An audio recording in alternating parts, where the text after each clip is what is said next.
Tapi fatwa ni sebenarnya tak boleh dikeluarkan oleh sebarang orang. Sebab tu Tuanku Sultan bagi tahu orang politik jangan berfatwa sesuka hati. Kalau kita sebagai rakyat biasa ni kan datang dua fatwa. Satu, dia memang daripada autoriti sendiri yang betul-betul autoriti mufti di Negeri Selangor ni, ataupun orang kata dalam dunia Islam ni kita ada ahli-ahli yang kata apa, akademik Islam, ulama-ulama yang tersohor berfatwa, dengan ahli politik yang keluar fatwa.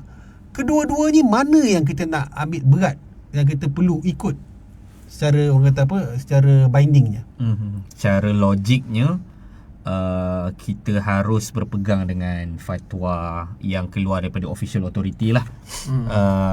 Sebabnya kalau kita go technical sikit, I mean just disclaimer, saya bukan ahli agama ke apa, tapi ikut pengetahuan saya, untuk macam Saudara Fauzi sebut tadi, kalau sesuatu official fatwa nak dikeluarkan, dia akan melalui proses-proses perbincangan oleh ahli-ahlinya, ustaz-ustaz dan sebagainya, dan akhirnya akan diperkenankan oleh kalau dalam Negeri Selangor, kalau Majlis Kerajaan Fatwa Negeri Selangor dipengerusikan oleh Sultan Selangor lah, kalau tak silap saya. So apa-apa fatwa yang nak dikeluarkan akan perlu melalui proses perbincangan yang panjang dan perlu di-stamp dan diperkenankan oleh Sultan Selangor sendiri. Hujah daripada setengah golongan yang taksub dengan pemimpin politik tertentu ni, dia kata ahli politik ni tok guru juga, ulama juga, belajar besar kan.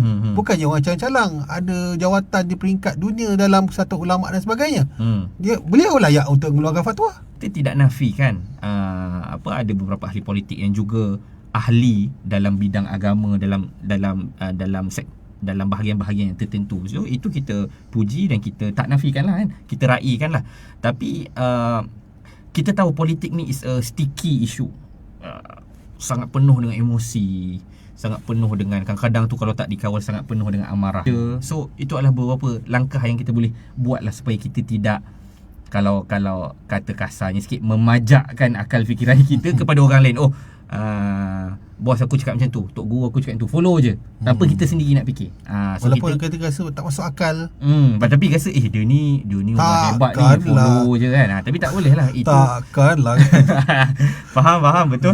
So memang selalulah benda-benda tu terjadi. Tapi again, bagi saya sebagai orang Islam sendiri, saya rasa Islam ajar kita untuk berfikiran kritis lah. So saya just nak memetik ada satu buku yang ditulis oleh seorang syekh, nama dia dia dah baru meninggal, Allah yarham Dr. Taha Jabir Al-Alwani, yang tahun lepas dia meninggal.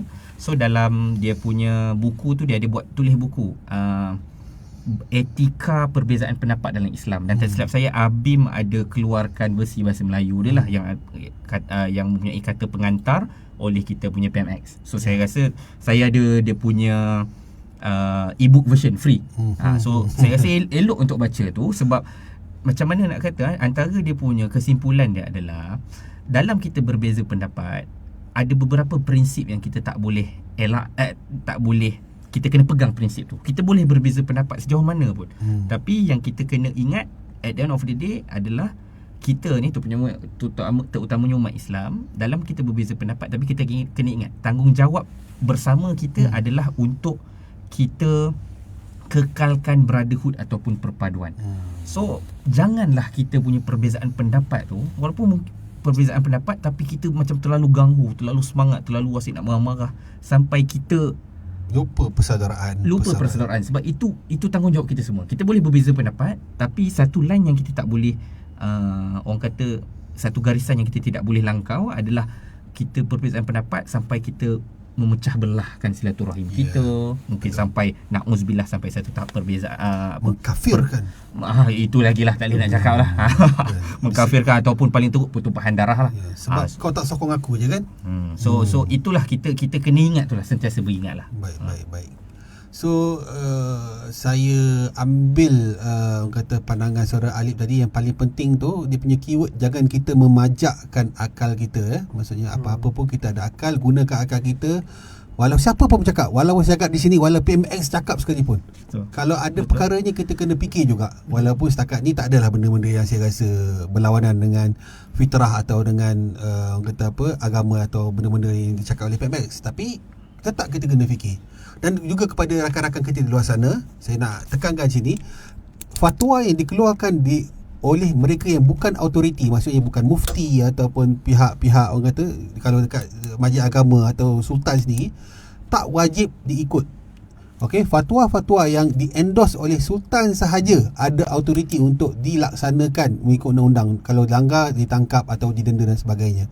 Fatwa-fatwa oleh tok guru kita hanya panduan. Dia tak ada autoriti agama. So kalau anda tak nak ikut pun tak ada masalah. Okey? So jangan pajak anda punya akal.